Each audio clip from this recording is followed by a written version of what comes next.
Looking at building the atomic structure of these samples that we have here, we've got lithium, neon, and magnesium.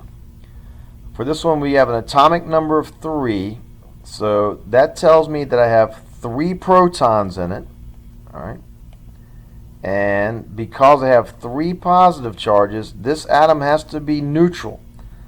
So we also have to have 3 negative charges to balance that thing out. So the atomic number tells us the number of protons and neutrons. I'm sorry, protons and electrons. All right. And then for the number of neutrons, I'll say, Jimmy Neutron loves math. That's the only one where you got to do some math. That's the one where you take the mass number, and this one's rounded. But if it wasn't rounded, you'd have to round it up or down to the closest whole number and just do some math. 7 minus 3 is going to give me 4 neutrons in there. Even if it did you backwards, if you just remember Jimmy Neutron loves math, even if you went 3 minus 7, you would have negative 4. All right, just throw the negative number out. It still gives you the correct answer. So to draw the Bohr model of this one, since we'll put P equals 3, I've got 3 protons in there. We'll put that in the nucleus. We've got to have 3 electrons, like we said there. And so we're going to put the first 2 of those 3 can go in the first ring. So I'm going to put a little X's here. 1, 2. And then that third electron, I don't have any more room on this inner ring. I can go 2 on the first ring, 8 on the second ring. And if there's a third ring, I can put 8 on that as well. But I need to get 3. I've got 2 on the first ring. That's as many as I can put on the first ring. So I need to add 1 more electron out there on that second ring. And so that is my valence electron number. How many electrons you have on the furthest most ring out?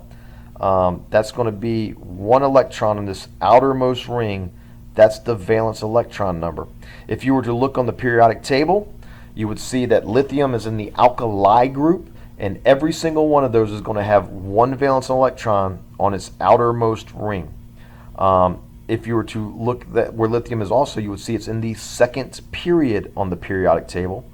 That tells you that there are 2 rings around that atom.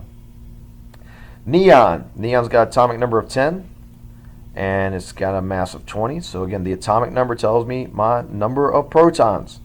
There we go, we got 10 protons. But because I have 10 positive charges, I also need to have 10 negative charges, so they will be the same. That'll tell me how many electrons I have to end up putting on my Bohr model over here. Number of neutrons. Jimmy Neutron loves math, so you got to take the big number and subtract the little number. 20 minus 10 is also 10. All right, so let's draw our Bohr model here. I have 10 protons in the nucleus. P equals 10. And so because I have 10 protons, I also have to have 10 electrons around it somewhere. So I'm going to put 2 in the first shell because that's as many as I can put. And so I need to get to 10, so I got to put 8 more.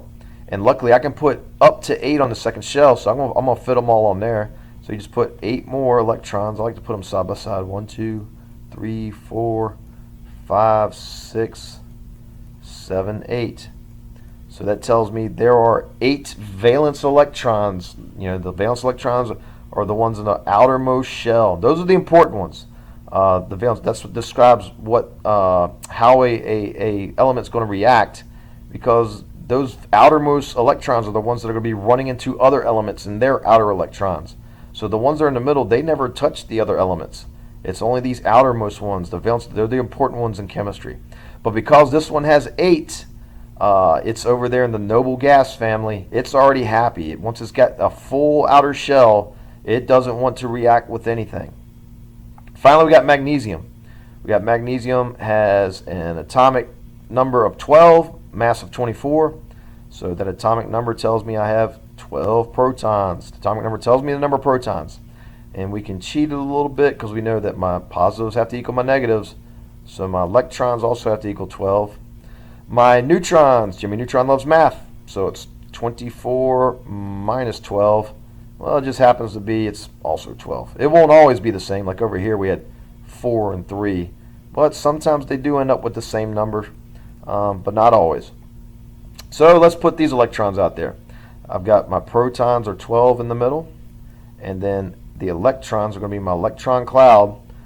I got 12 of them I got to place. I'm going to put the first 2 on the first ring. 2, And I got to keep going. I can put up to 8 in the second ring.